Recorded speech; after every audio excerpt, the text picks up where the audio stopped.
Good evening and welcome to Fashion and Lifestyle. I'm Siobhan Harton and I'm here with homeopath Seamus Byrne. Seamus is from Kells, County Meath, and he's going to tell us a little bit about homeopathy.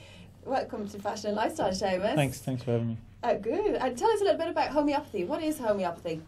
Well, homeopathy is it's a holistic medicine, and it's an energy medicine. And if I was to describe it in one line, I'd say it's acupuncture in a tablet. Oh. Right. And what form does it come in? Does it come in tablet form, or what way does homeopathy work? Exactly. Usually, I can just show you. Will I just show you? Yeah, give us an example of it. If you can see this is like a homeopathic first aid kit, or the homeopathic 36 essential remedies, right? So these are the remedies that be used most often, okay, for different ailments, like common ailments, you know. So they're usually like little white tablets like that. You would see. Just hold it up a little bit higher. Okay, yeah. Okay. You can see it there, yeah. Yeah. So see, like even. So that's the little tablets. There's little white tablets in that. Yeah, exactly. So because it's energy medicine, it works differently than medicine that you would normally think of. So it doesn't have to go through into the gut, and it doesn't have to go into the blood system. Once you digest it or put it into your mouth or put it under your tongue, it'll affect your energy straight away. And the effect can last for a long time as well, depending on the situation and the remedy, you know. And who would normally go to a homeopath, or what, you know? Like, well, someone who basically, well, generally what happens is there's people who are open to it and would be aware of it and know of homeopathy, and other people that have just tried absolutely everything and end up going to a homeopath, and they're usually happy they've done that, because homeopathy is a very gentle medicine, but yet it's very powerful because it works on the energy level. So the energy, for people that mightn't be familiar with it, it's akin to the acupuncture meridians in the body. Right. Yeah, because acupuncture works on the meridian lines, the energy lines of the body. Yeah. So this works on it without using a needle. Exactly, yeah. Okay. And it's a much subtler form. And the way it works is that you can kind of get better so gradually and so gently that you almost forgot that you would have a problem in the first place. You know, it's kind of like when you look for that soreness and it isn't there, it's kind of going, well, what happened there? Because it doesn't perceive you've done anything, because it's very, very subtle, you know. Yeah. It's a really subtle. Yeah, because my sister went to a homeopath. She had huge problems with her little fella. He had acid reflux and colic, and this is how I know about homeopathy. And like that, she was at the end of her tether as well. She was went to all the doctors and nurses, and it was homeopathy that helped with that. So it did. So and then in other, like, what would you take for a child that has insomnia or anything? Well, like. Because you can do it, you can work on kids as well as adults. You see, homeopathy is recommended by the medical establishment, and it's in there's a report in the British Medical Journal that of all the other alternative medicines, the homeopathy works best with modern medicine. So it doesn't interfere with the action of modern medicine. So it's safe for basically everyone, and it can be used in animals as well, you know. So don't have any fears about it. You know, it either works or it doesn't, but it doesn't have any side effects, or it's because it's a different form, you know. Yeah. And can you use it, like, would it be recommended to use it with modern medicine or instead of, or can you? Homeopathy is a complementary medicine, right? So it complements what else that you're doing. Okay, so what we like to see is that with homeopathy, and that it raises your vitality so that the underlying problems are sorted. So it gets to the source of problems. And it's not there to take the place of modern medicine, but by raising your vitality, the aim is not to need it, so that the relationship between the patient and their medical doctor is up to them what they do, you know. So if the vitality is raised, then there won't be that need for modern medicine. Okay. Hopefully, so would you take homeopathy instead? Like if you didn't have a problem and just wanted to keep your energy levels up and good, or would you need to have a specific problem for that? To take homeopathy? Yeah, but like we can have all sorts of ailments, but not every ailment will have a name, if you know what I mean. Right. So it is different that way. So if, for example, you just find that yourself that you're sluggish in the morning, you know, and that you find it hard to get up, and that lots of them kind of things where you can't really put your finger on where a problem is. So where you're tired in the morning, when you wake up and you're still tired. Yeah, do you know? But like that mightn't be a medical condition, do you know? But you can still go to a homeopath for that, because when you're talking to a homeopath, so a consultation will last maybe about an hour, and the homeopath will look for as much information as they can, you know, as you can get, or working with the patient, you know, and so say I went into you and I had that problem, like I was waking up in the morning but I actually wasn't feeling fully awake, and I went to you. What would I expect? I walked through the door to you, you know, someone had told me about a homeopath, but I didn't kind of believe in the whole energy thing. Yeah, well, so what you're looking for when someone comes to you is you're looking to get a constitutional remedy for the person, because then when you do that, it gets deeper into the system. So person kind of if there's stuck energy, it'll get it moving, and the lessons that they will learn lessons in their own way about themselves. So what do you mean by that? When you say they might become more aware, so their awareness will increase. So say if the problem could be that that they're eating the wrong food, or maybe they have an emotional reaction to something, they kind of learn, well, maybe I don't need to do that now. Do you know? Because once your awareness increases, you have a clear understanding of what's good for you and what isn't, you know, so you can discern clearer. Yeah. So when you say emotional reaction to it, what do you mean by that? Well,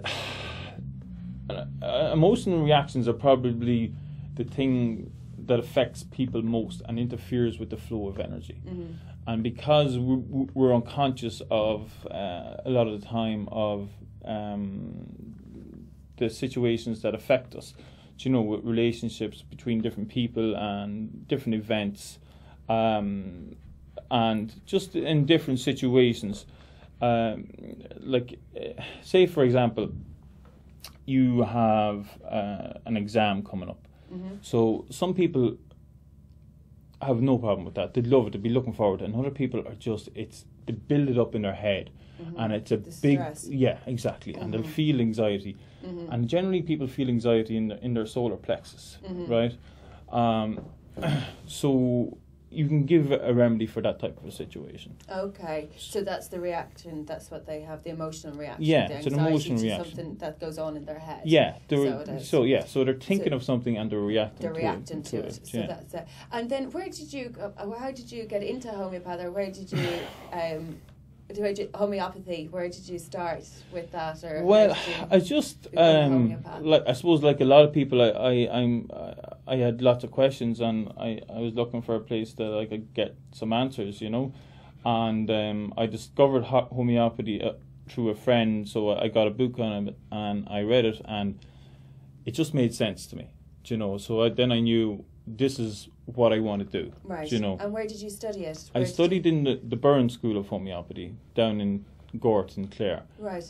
And it was a 4-year course. Yeah.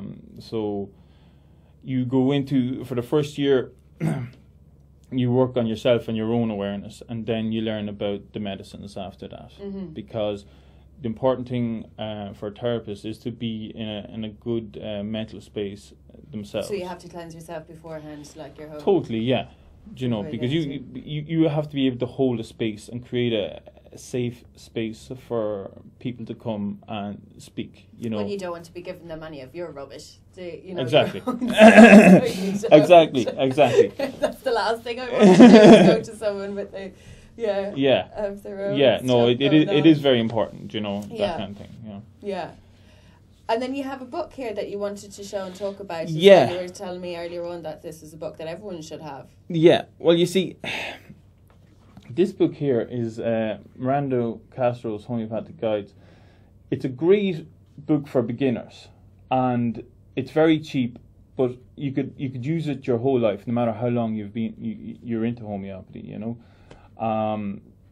the information in it is very concise and user friendly, and it speaks to you in a way that makes the information accessible. You know, right.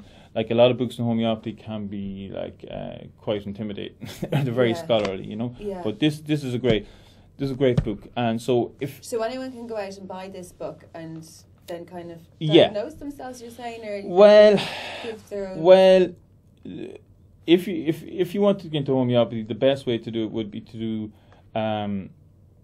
a short course in homeopathy and just the foundation of it, and on the medicines, you know, and then you'll have a bit of background, and once you have that background, then you'll feel confident to be able to maybe give remedies for common ailments, you know, like colds and flus, nothing serious, anything, you know, whatever problems you have, you go to the doctor anyway. This is something else you can do on top of that, you know. It doesn't take the place of it. Right, you know? instead of just, this is something that you can do yourself. Yeah. And then just to get into a few more scenarios, like, what exactly is you're saying the tablets are made of energy. Yeah. So what's that? Like, is it a flower, or is it, you know, because it's kind of hard to understand that, or you can get your head around that. Okay, yeah, well, so,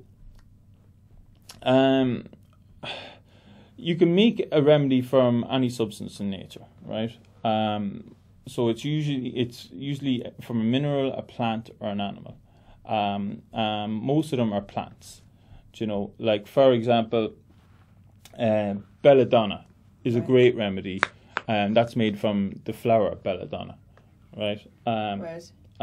So typically with a belladonna, I'll just take it out here if I can get it. Yeah. I'll just leave it. But typically with a belladonna, it's usually a sign that a child or a person has a strong constitution, because symptoms come on really quickly. You know, so say you go out in the evening and a cold wind, and then you come back in, and then you're getting a headache or you're getting a hot head.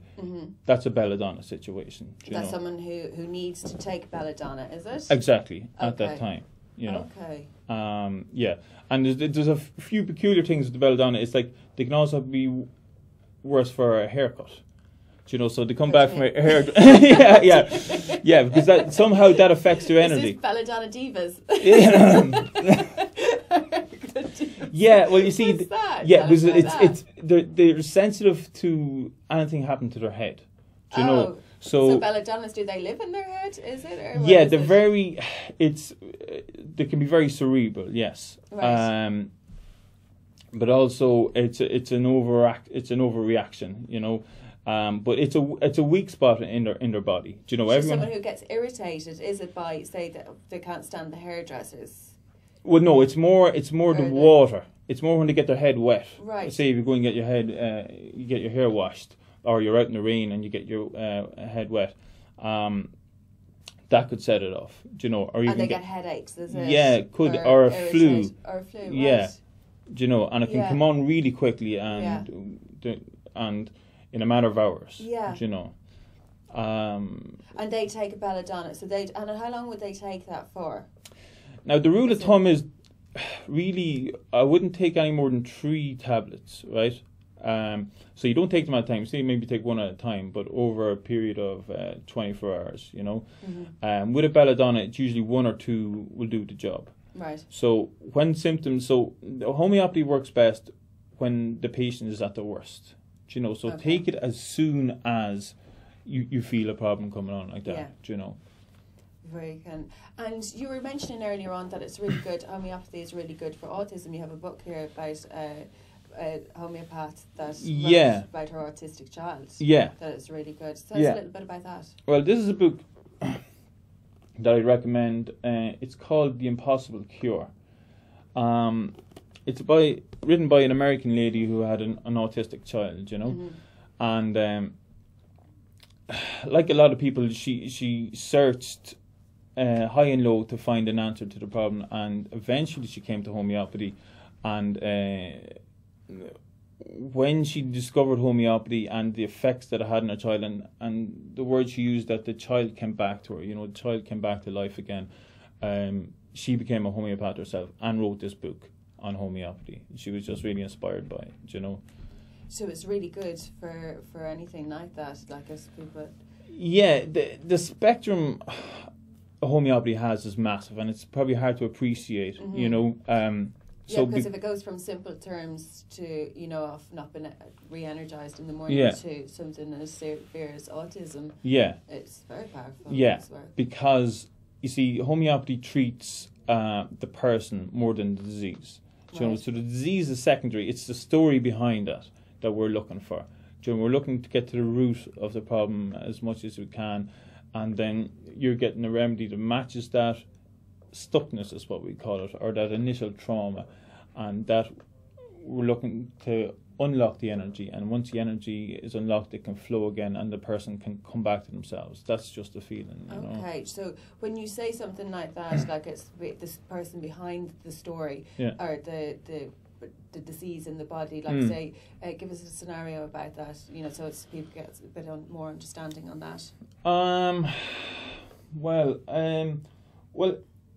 like if something happened, trauma or something like that, like an accident, is it? Yeah, well, like you could even say, it depends how you look at it. I mean, you could say that whatever illness that you'd have, there is a mental and emotional equivalent to that. Okay, so to attach to that illness. Yeah, exactly. So, and different people will react differently in different situations. So we call that susceptibility. Right. So we're looking for what individualizes the person. So we're looking for the things that are, we call it strange, rare and peculiar. So the things that stand out, the things that you can't put a label on, Right. So what would be strange then, or? Well, for example, a belladonna, they're worse for getting their hair cut. Right. That's a strange. That's their strange, rare and peculiar. Right. A Nat Muir, maybe Nat Muir people.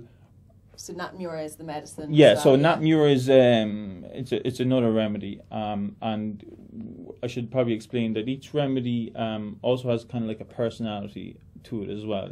Okay. So we can in a way refer to people as like a type, like a belladonna type or a Nat Muir type. Okay, so this is the type of the person that should take this. Yeah. Okay. Yeah. So there's loads behind it. It's not only the medicine itself, like there's loads behind it. It's all about the person taking the medicine as well. Yeah. So that's the person's constitution, So really when you want to get to the root of a problem, that's where you're going to go. But sometimes you can give remedies for kind of superficial problems, is one way of describing it. But for deeper, long-lasting chronic diseases, you would look to use a constitutional remedy, and that would raise the vitality of the person. Right. And could someone take it for arthritis or something like that? That's kind of an ongoing problem for people, and weather-related. Yeah. And what would recommend for that? Well, you see, it totally depends on the person. On the person as well. So everyone's individual when they go to it. Yeah. Okay. Now, like some people could be worse in wet weather, some people could be worse in the morning, so you're looking for as much information about the arthritis as possible, and also other information, as much as you can get really. Yeah. And you would go into their fears and even their dreams. So you're going into the mind. Right. And would you do this in the first consultation with you when you go in, or what if someone didn't want to open up as much, or? Yeah, well, this is it. You're developing almost a relationship with the homeopath, and like usually what happens is people are a bit tentative at first, but after a while people learn kind of to relax, and then they can open up a bit more if they want. But they always have the choice to speak or not, you know. But you can use whatever information that you get, you know. But with arthritis, one of the remedies that I always think of is a remedy called rust tox. So that's made from poison ivy plant, do you know? Oh. Yeah, so we call That doesn't sound great, Seamus. Well, no. Well, you see, you see, it's a disease state. Right. Do you know? So the remedies aren't all kind of nice and, do you know, fluffy. because I'm not going to. I'm not going to. Well, yeah, some of them are nice. Some of them are nice. Like Nat Mura is nice. That's made from salt. It's made from sea salt. You know. Okay. So that's a nice. Sorry, I'm only joking. Yeah. Okay. It's alright. It's no worries. No worries. The ivy, the poison ivy. Yeah. So that's. It's usually a remedy you can give for older people. We call it the rusty gate remedy. It's if the whole body is creaking when they move. Oh yeah, that's a good way of explaining it. Isn't it? The rusty gate. Yeah. So it's the symptoms with that that individualizes a rust tox situation is the worst initially beginning to move, but after a bit that they're better. Right. So it's also good for sports people. Because if you're playing a lot of sport, you might find the next day you're in a chair and you kind of get out, and it's very difficult to get out. Stiff. Yeah. But after a while, you get going, you're grand. Yeah. That's a rust tox situation. Right. So even for sports people who are kind of young and healthy, it can still be useful. Very good. And if people were to get in contact with you, Seamus, and wanted to get more information on homeopathy, how would they do that? My number's here. So you can ring me, that's no problem. And if you wanted information about homeopathy in general and homeopathy in your area, you can look up the Irish Society of Homeopaths website. Okay. And they will have information on homeopaths in your area, do you know? And there's lots of very useful information there for homeopathy, for pregnancy, and homeopathy for old age and different situations, you know? And you can take homeopathy when you're pregnant, like what? Is it for morning sicknesses or something like that? Yeah. Homeopathy is brilliant in that situation because there is no side effects. It's safe and it's gentle. A great remedy for female problems is called sepia. Right. And that covers a whole load of issues and a whole load of problems. Right. And I'd so like say postpartum depression, you know, and stuff like that. Quite serious situations. Is it good for depression? Yeah. But it's associated with women, you know. So so generally you would give it that remedy. Guys go to it first as well. Yeah, well, usually, you just saying we only get your friends.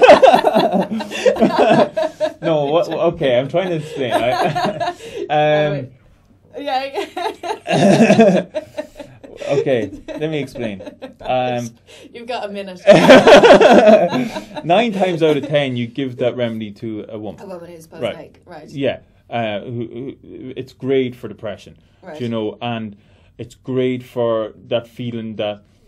Just a loss of motivation, where they feel they just don't want to do anything, you know, and when there's stuff that they need to do and they know it's important, but the feeling is they just can't do it, and they don't want it, you know, and it can really help people. That one alone, with that one, The Irish government needs to use fucking I think so. Because everyone's in that state, I'd say, right now. So and how do you respond to people that, you know, kind of say, oh, energy in a bottle, like what's that about? Or, you know, don't believe in it or anything. Well, I'd say it's just a placebo effect. Yeah. You know? Well, I'd say give it a go.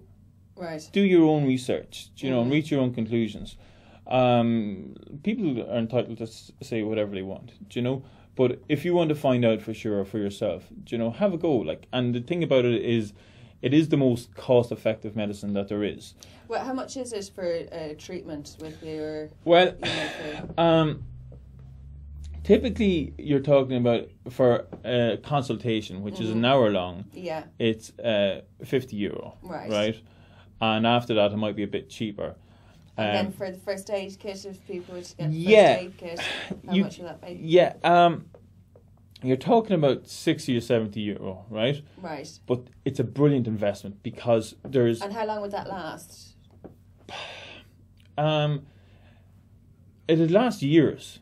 Do you know what I mean? I wouldn't worry about it. Yeah. Do you know, because... yeah, you'd be taking the tablets for not worrying on it. Yeah, that's it. Yeah, after the money's gone. Yeah, but no, like, my sister has one of these. And she's really she believes definitely in homeopathy. She's seen the benefits from it. So she has with her kids. This is what happens to a lot of people. You know, a lot of people can be very skeptical because they've no information on it. You know, apart from the medical perspective, you're not getting a homeopath's perspective on it. You know, but for example, a parent with a young child who's teething, right? There's a great remedy for that. Right. Right. It's called Camilla, right? And it's just brilliant. And so instead of like pulling your hair out all night, getting no sleep, because your child is crying, you can give this remedy, and 9 times out of 10 it'll help them. You know. Right, and it's called Candida. No, it's Camilla. Camilla. Yeah, sorry. Yeah, so it's the Latin for chamomile. So it's chamomile actually. It's really good. So it's relaxing then. Yeah, but the chamomile state is quite hysterical. You know, it's quite irritable. Right. So it's kind of the child that no matter what you do, they're not happy. So if you pick them up and you hold them, to stop them crying, they'll start crying again. So no matter what you do, they never settle, you know. So it's a great one for that. Oh, well, that's a fantastic point to finish on, actually. I think a lot of parents would be up for that. So sleep, so you can make a lot of friends with that remedy. You know? So you could, definitely. Well, Seamus, thank you very much. And people can get in contact with you through your phone number if they need any more information, or go to the homeopathic website, isn't it? ISH. Irish Society of Homeopaths. Irish Society of Homeopaths. Thank you very much, Seamus, for being on Fashion and Lifestyle. I'm Siobhan Harton. Good night.